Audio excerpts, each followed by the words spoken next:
Cześć, z tej strony Fawex. Dzisiaj w krótkim tutorialu pokażę, jak zainstalować Reshade na niemal dowolnej grze. Pierwsze co, to wchodzimy na stronę reshade.me, pobieramy sobie najnowszą wersję. Następnie uruchamiamy instalator, wybieramy sobie grę, na którą chcemy dodać nowe efekty. W tym wypadku użyję sobie Battlefield Bad Company 2. Wybieramy nasz plik exe. Teraz przychodzi do wyboru API graficznego używanego przez grę. Musimy najpierw się dowiedzieć, którego API będzie gra używać. W tym celu możemy albo poszukać minimalnych wymagań gry, ale w przypadku na przykład takiego Battlefielda mamy aż 3 różne API do wyboru. Mamy DirectX 9, 10, 11. W przypadku 10, 11, 12 wybór jest prosty, bo są one wspólne, natomiast dla DirectX 9 jest to trochę starsza wersja, więc tutaj trzeba będzie zobaczyć, którego API używa gra. W tym celu możemy posłużyć się Riva Tuner Statistics Server. Pobieramy sobie najnowszą wersję rekomendowaną.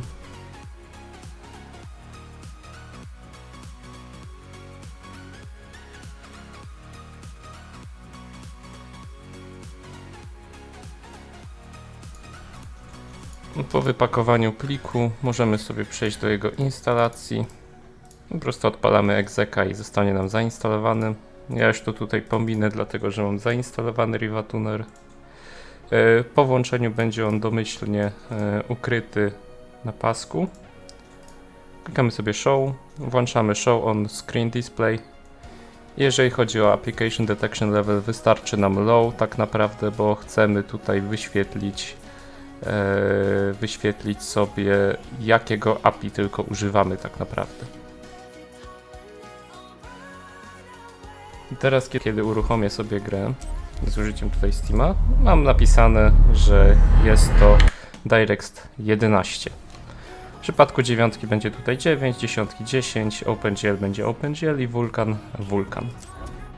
Ok, kiedy już wiemy, jakie to jest API, wybieram API, zaznaczam sobie wszystkie shadery, znaczy wszystkie repozytoria shaderów. Ciągle sobie klikam dalej, żeby zainstalować wszystkie efekty.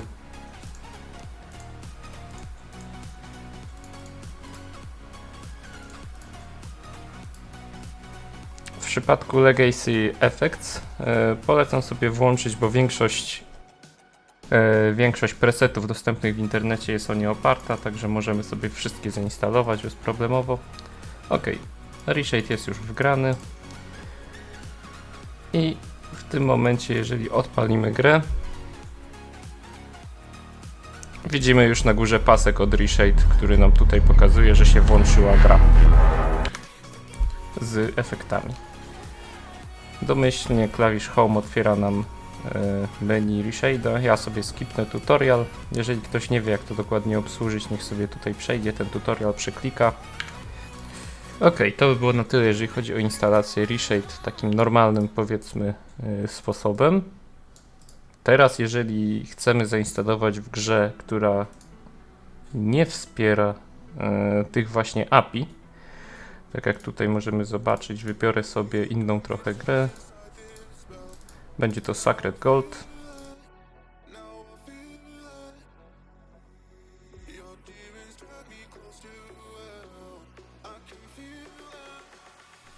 Żeby uruchomić Reshade na starszych grach, na przykład z wersją DirectX poniżej 9, będziemy potrzebować jakiegoś wrapera, który pozwoli nam te instrukcje uruchomić na nowszych wersjach, na przykład DGWoodu 2. Wchodzimy sobie na stronę dgfreeweb.hu, pobieramy najnowszą wersję.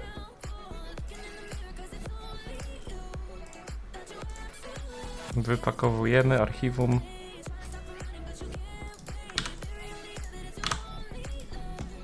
Gotowe.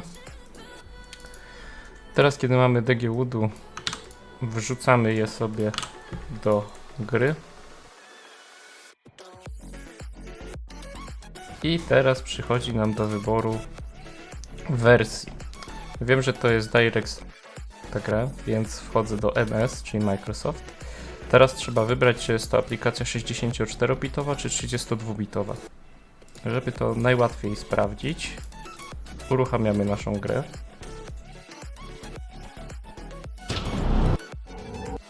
Ok, gra jest włączona. Przechodzimy do menadżera zadań. Gotowe. Wchodzimy w szczegóły. Szukamy naszej gry. W tym przypadku będzie to Sacred. I klikając tutaj prawym na ten pasek, klikamy wybierz kolumny. I szukamy tutaj opcji do zaznaczenia platforma. No, widzimy, że jest to 32-bitowa aplikacja. Mogę już sobie zakończyć sam proces tej aplikacji, bo już na razie jej nie potrzebuję. Więc 32-bitowa aplikacja wymaga od nas użycia tego katalogu. Teraz jest to DirectX 8, więc używamy DirectX 8. Kopiujemy pliki, wklejamy tutaj i używamy DGUD-u.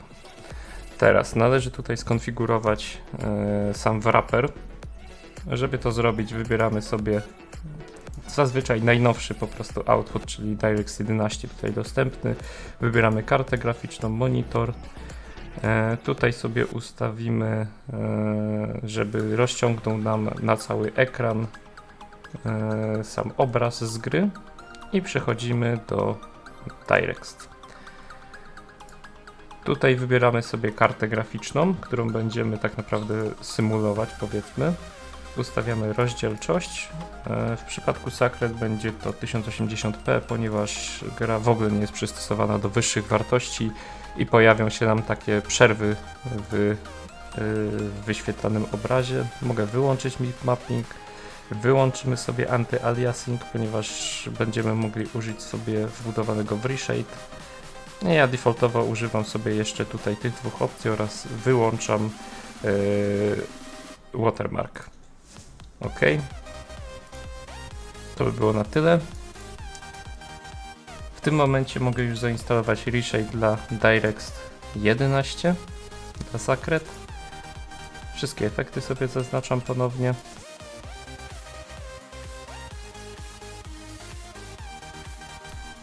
Tutaj nie będę się za bardzo przejmował Legacy Effects, dlatego że no, wątpię, żeby ktokolwiek przygotowywał presety do tak starej gry, więc po prostu przejdę dalej. I w tym momencie uruchamiając Sacred,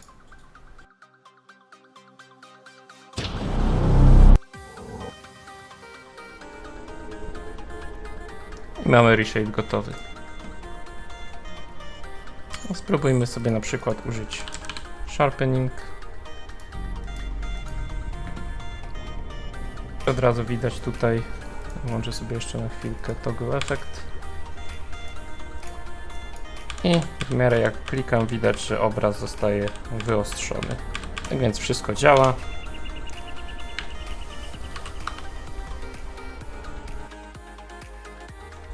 Ok, teraz co w przypadku, kiedy po instalacji Reshade będzie wymagał nazwy pliku, która już aktualnie się znajduje w grze, bo na przykład używamy jakiegoś patcha, tak jak ja w tym przypadku na widescreen, żeby mieć wsparcie dla 16:9 rozdzielczości. No jak możemy zobaczyć, tu sobie zmieniłem nazwę na D3DD Reshade. Z dostępnych nazw możemy wypróbować inne, takie jak na przykład DXGI. I spróbujmy odpalić grę. Dostępne nazwy to D3D9, D3D10, D3D11, DXGI oraz OpenGL32. Jak widać, Reshade nie został załadowany. W takim wypadku musimy sobie doinstalować tak zwany Ultimate ASCII Loader. Wchodzimy sobie na GitHub. Tutaj mamy dostępne nazwy plików, które będą do załadowania przez ASCII Loader. Ja sobie użyję tutaj najnowszej wersji. Teraz pytanie, czy ściągamy 32 czy 64 bity. To musimy sprawdzić, ilu bitowa jest wersja gry. Więc odpalamy grę, menadżer zadań, szczegóły i jest to 32-bitowa wersja. Pobieramy wersję 32 bity, czyli bez x64, tej zwykłą. Tu sobie pobieramy, wypakowujemy i mamy DInput 8 DLL. Wrzucamy go do gry. Hop. W tym momencie, kiedy mamy taki pliczek, możemy wczytać dodatkowe pliki, które mają rozszerzenie ASCII. Więc tutaj ten DXGI, który wcześniej nazwałem, zmienię mu nazwę na Reshade ASCII. Plik INI powinien tak samo się nazywać. I odpalam grę. W tym momencie Reshade powinien już zostać wczytany. Jak widzimy, Reshade już się ładuje, kompiluje efekty w tle i wszystko działa jak należy.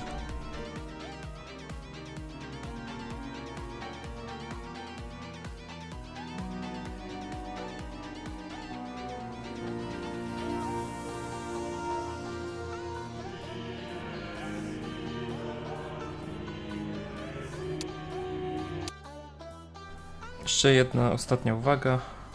W przypadku gier opartych na Vulkanie po instalacji shaderów, za każdym razem, kiedy będziemy chcieli włączyć te efekty, musimy tutaj kliknąć w ten dodatkowy przycisk i zaznaczyć, że chcemy mieć efekty włączone globalnie dla wszystkich gier, które są oparte na Vulkanie. Trzeba o tym za każdym razem pamiętać.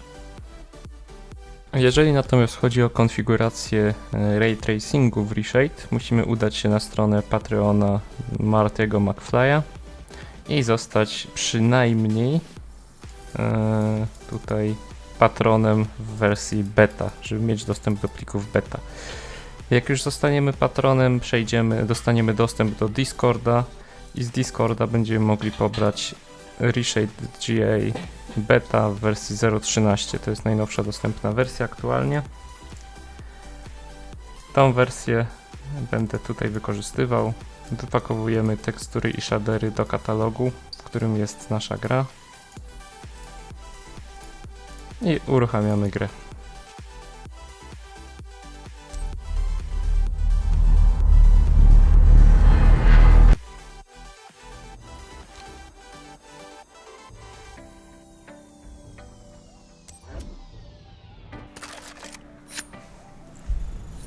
Dobra, jesteśmy in-game. Teraz pierwsze co robimy, szukamy sobie shadera Display Depth i uruchamiamy. Jak widać, nic się nam nie wyświetla, oznacza to, że mamy wybrany zły bufor głębokości. W tym wypadku wyłączę sobie Aspect Ratio Heuristics oraz spróbuję znaleźć ręcznie ten bufor. Jak widzimy, nie udało mi się to, więc uruchamiamy opcję kopiowania bufora przed operacją czyszczenia. I w tym momencie mamy już to poprawnie odnaleziony bufor. Kolejna rzecz, jeżeli nam przykładowo będzie się wyświetlać do góry nogami, to tutaj będziemy sobie odpowiednio zmieniać tutaj te opcje na 1, czyli właśnie żeby odwrócić. Tutaj jeżeli nam będą odwrócone kolory, czyli te bliższe będą białe, te dalsze będą ciemne, odwracamy sobie reversed. I tutaj logarytmik zazwyczaj będzie na 0. Chodzi o to, żeby tutaj było gładkie powierzchnie zamiast takich pofałdowanych. Kiedy już to ustawimy, czyli tutaj w tym wypadku 3 razy 0, powinniśmy zapisać sobie je w Global Predecessors Definition. Klikamy Edit, sprawdzamy, czy wszędzie jest 0. Jeżeli tak, zostawiamy tak jak jest. Active to Top, żeby wyświetlić aktywne efekty. Wyłączam sobie Display Depth i szukam shadera RT Global Illumination. Po uruchomieniu mogę sobie zacząć edytować jego ustawienia, czyli długość promienia światła odbitego, ilość promieni. Nie polecam więcej niż 4, bo znacznie wpływają one na sam performance. Włączmy sobie na szybko tutaj fps. Także jak widać mamy 152 fps, natomiast bez 177. Kolejna sprawa to jest grubość tego promienia. Im grubszy promień, tym więcej światła ze sobą niesie odbitego. Zazwyczaj 0,5 oraz mniejsze wartości wystarczą. Oraz to, jak dokładnie będzie ten promień obliczany. Tutaj polecam użyć wartości 12 lub większej. Sam Ray Tracing ma to do siebie, że niestety, ale takie elementy jak mgła strasznie go psują, ponieważ on nie wie, że tu się znajduje mgła, przez co będziemy widzieli elementy we mgle właśnie w taki dziwny sposób, taką jakby poświatę. Natomiast jeżeli nie będzie samej mgły, to sam efekt prezentuje się w taki sposób. Widać, że światło rozchodzi się o wiele naturalniej.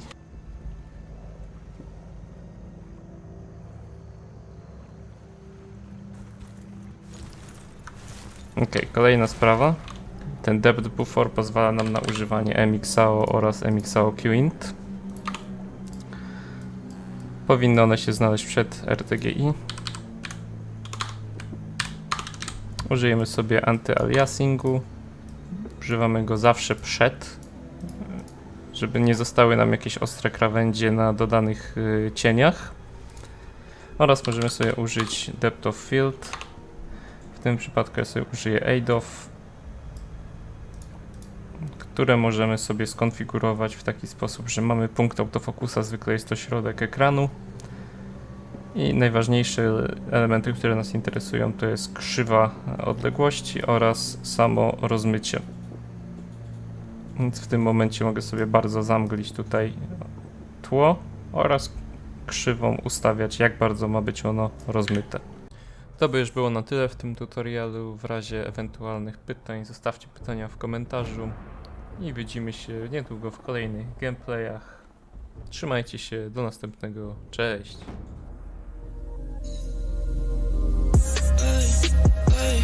We put off a flight, yeah, you